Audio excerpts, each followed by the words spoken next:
In this video, we will discuss some very important topic, which are the fundamentals of discrete mathematics.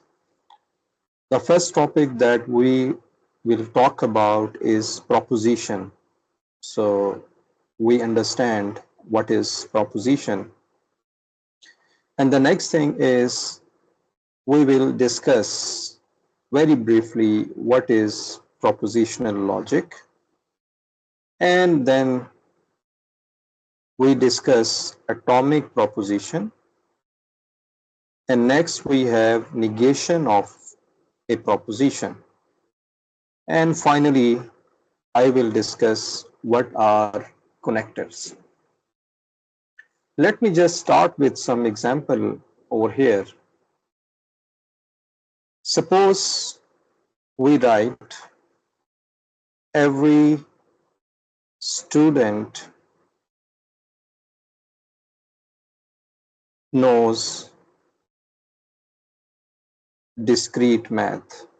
Discrete math. This is one sentence, and another sentence is any student. Let me just copy that. Any student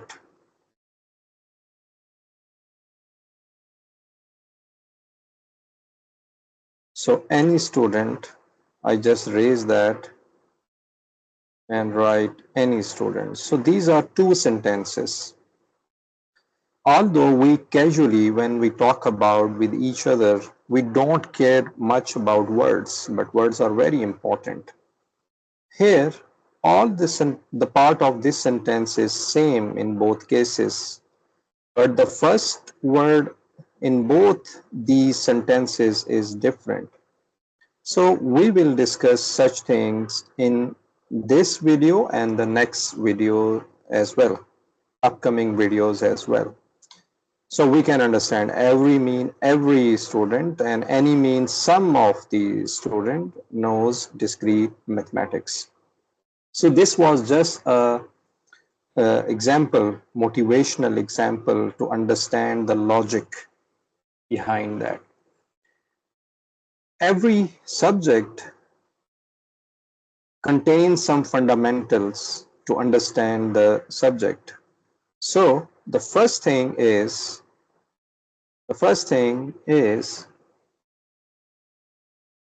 propositional logic, or we will talk about propositional later, but first let me just understand what is propositional logic.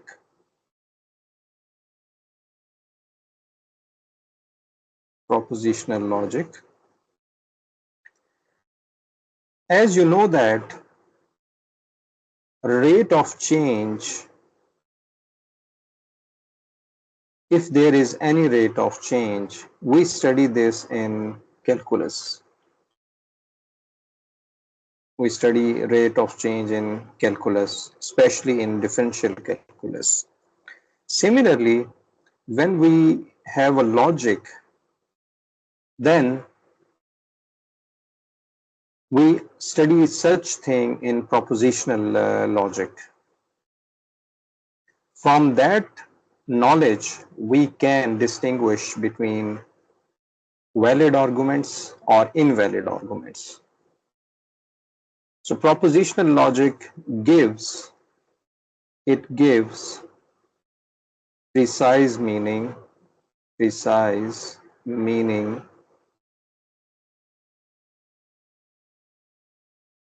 to statements, and these statements include mathematical statements as well.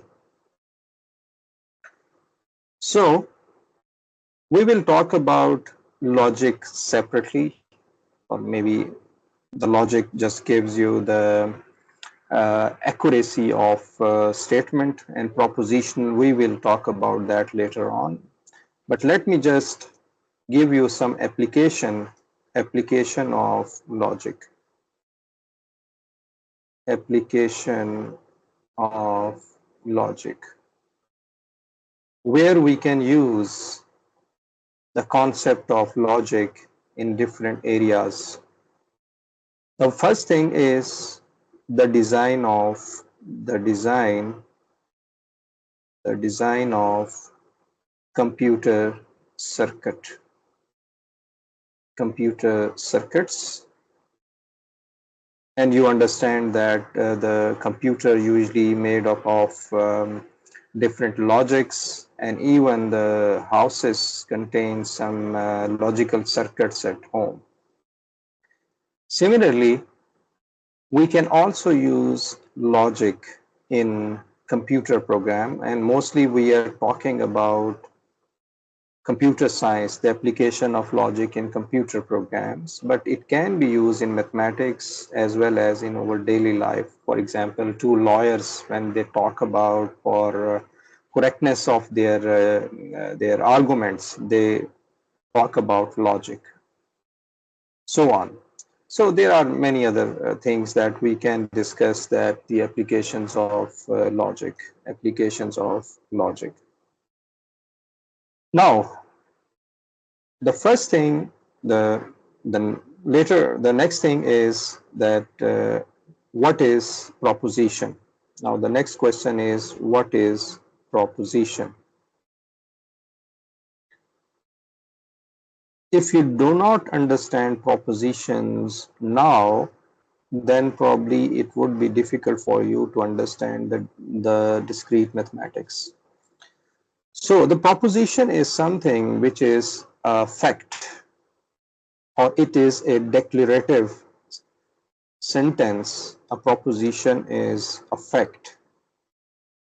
In simple words, a proposition is a fact, declare fact, declare fact. And that fact can be true or false. There are few things in our daily life which are true, but some are false. So it can be true, it can be true or false as well. You must be wondering why there is a false thing. But it is, you know, that in daily life there are few things which are false. Okay, it can be, it can either be true or false, but not both. It can be either true or false. Some people, when they talk about with each other, they say that either you are with me or with your another person, either you are with me or with other person. They don't want you to be in between two people. And similar is the case with proposition. It is either true or false, but it can't be both things at the same time. Let me just give you an example and we understand the proposition. Examples.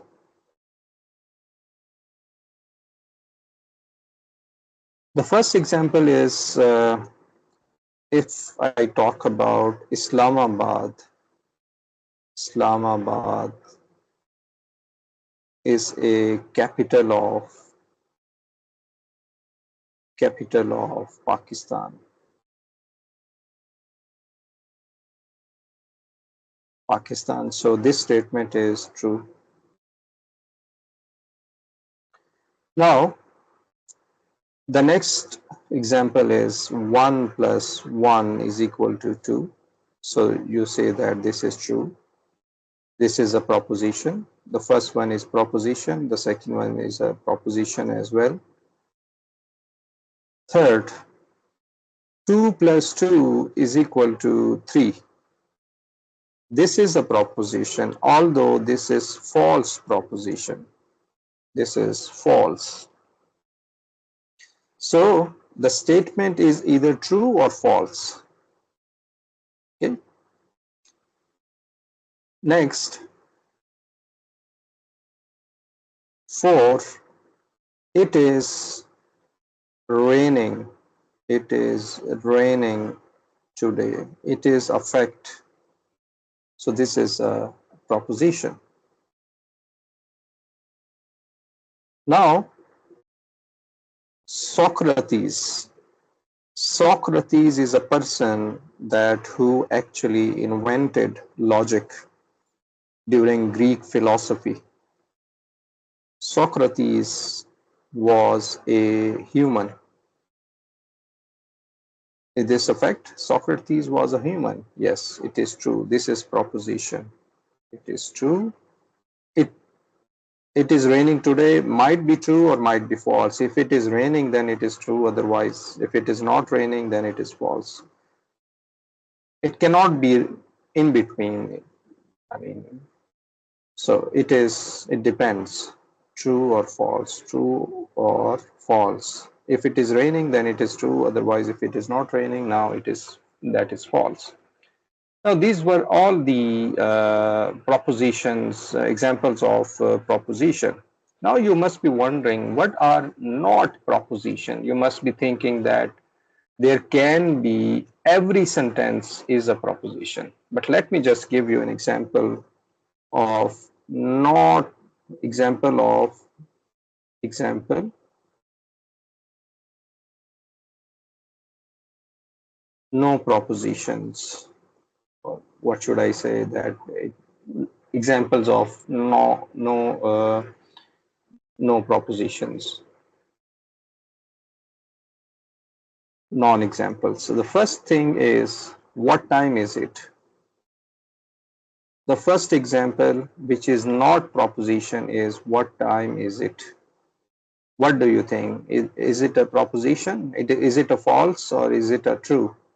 It doesn't give you any fact. It is just a question mark from one person to another.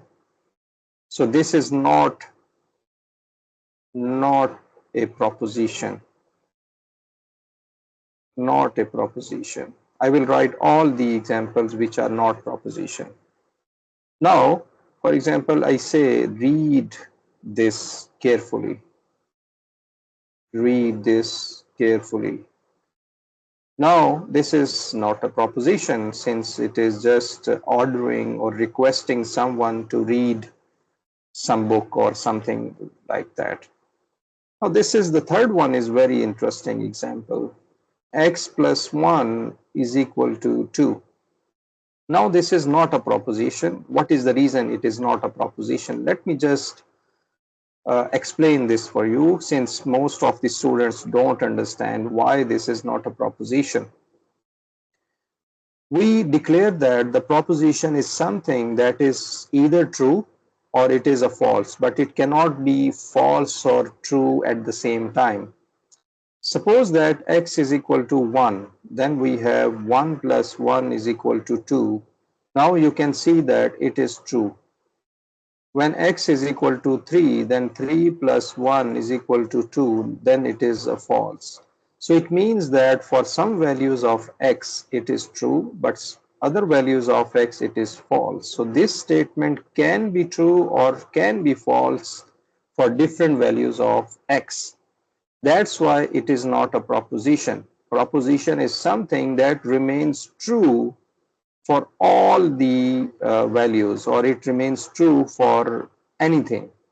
So if it is 1 plus 1 is equal to 2, if x is only 1, then it is called proposition. Otherwise, it is not a proposition due to the variable. The trick is to understand that uh, when there is a variable, then it is not a proposition. Similar is the case with this example when we say that x plus y is equal to z. Now this is not a proposition, as you can see that there are variables and these variables can take different values, and by using different values we can say that it can be true, for example, or it can be, for example, false.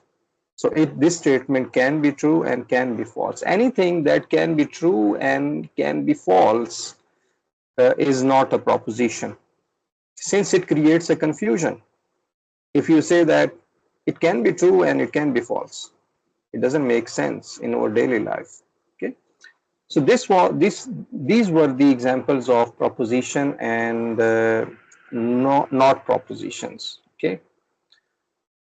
Okay. Now the question is, how can we state either a statement is a true or false? Okay. Suppose that you write the sky is blue. The sky is blue. Now, to prove that either this statement is true, writing this each time is a hectic process or hectic uh, time consuming. It's a kind of time consuming that you write a complete sentence. So, what we do in discrete mathematics and in logic, we call such statement as P. Then, for example, the sun rises from west. The sun rises from west. This is another statement that you have to write every time to prove that either this is true or this is false. If it is false, it remains false forever. Now, for simplicity, we call such statement as Q. So it means that P represents one statement and Q represent another statement. So we denote in propositional logic, we use some variables to understand or make it true or false by calling these statements as some variables P, Q, R, S, and T. Now, in future, when we have P, it means that we call that we this is a name of some statement. The next topic is atomic proposition. What is atomic proposition? Atomic proposition.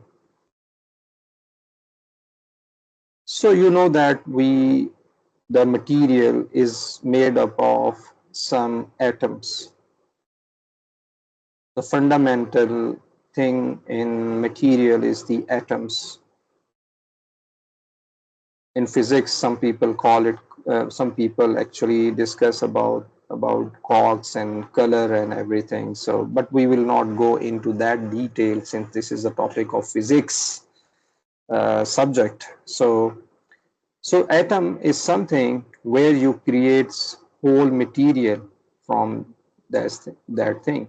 Similarly, atomic proposition is the fundamental in proposition. It is something which is not breakable, that you cannot break. So atomic proposition is that statement uh, which is not breakable into further smaller sentences. For example, the sun is hot. The sun is hot. Now you cannot, this is a proposition, the sun is hot, it is true, and it is a proposition, but you cannot break it further. If, for example, you say that the sun, then it is not a complete sentence. The sun is hot. The sun is hot is the true proposition. The next example is the birds are singing. The birds are singing. Now, if birds are actually singing, then it is a true. If they are not singing, then it is false. So this is a proposition, but you cannot further break it down into the smaller sentences. So it remains atomic proposition. So these are two examples of atomic proposition. We call it unbreakable, or we call it simpler proposition. These are called atomic proposition. Now, in our daily life, life is not as simple. So sometimes we needed the converse of every statement. For example, we say that the person is a lawyer. The person is a lawyer. But if you want to say that if he or she is not a lawyer, then what you can say? You can say that the person is not a lawyer, not a lawyer. So it means that you need not when someone is not something. So that is the topic of next section, which is negation of proposition, negation of proposition. Now, how the negation is denoted, what is the symbol to denote the not P? Suppose if we have a P which is a proposition, negation of that proposition will be not P, something like that. This is a symbol usually used in for negation proposition. So P is the proposition that I already talked about. It can be any sentence. It can be any sentence. So it means that it is just negating each other. Not P is where we have converse of the original statement.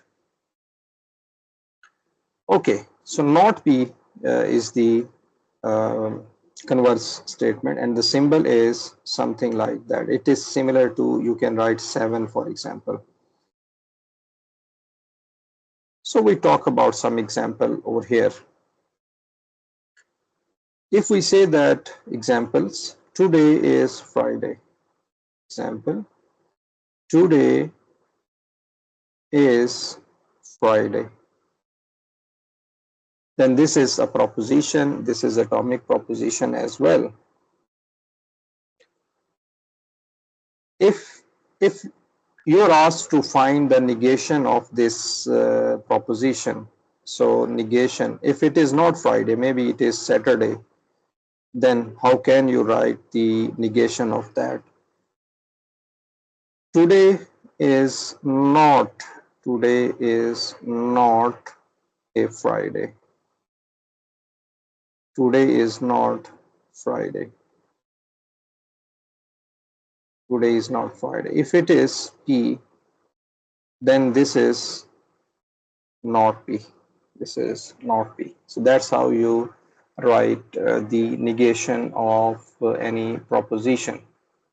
Now there is a truth table. Truth table actually tells us how the proposition behaves in truth values.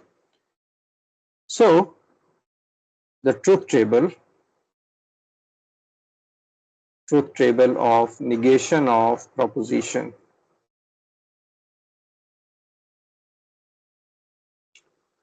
So in this case, there are two possibilities for the proposition. The first possibility is that the statement is true. Another it has a possibility that the statement is false. What is the negation of that? And the negation of that is, if the statement is true, negation will be false. If the proposition is false, then the negation is true. So this is the truth table of negation of the proposition. Remember that one thing that we should remember, if you have, for example, one variable, and there is a formula that if you have one variable, then you must have two rows. Here you can see that there are two rows for truth table for negation of proposition. First table, and this is the second table. So we have two rows over here. Remember that if you have P, Q, R, S, if you have four statements, then we have 2 raised to power 4. Then you have to make those rows in your truth table. Now the next topic is connectives. Since everything is not atomic proposition, you must have some kind of connectives. It is similar to English grammar or English